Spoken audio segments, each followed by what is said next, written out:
Наричат го първия. Таинствен и опасен. Стои като свещеник пред олтар. Но вместо спасение, предлага трик.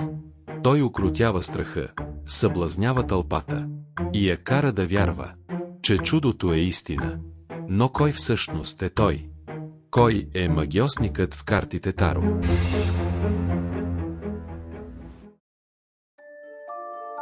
В най-стария си живот магът не е магьосник. Той е господар на сцената и на илюзията.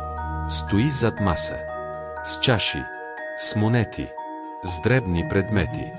Кани те да играеш, да гледаш, да вярваш, че разбираш какво се случва. Но това е стара игра. Стара колкото света.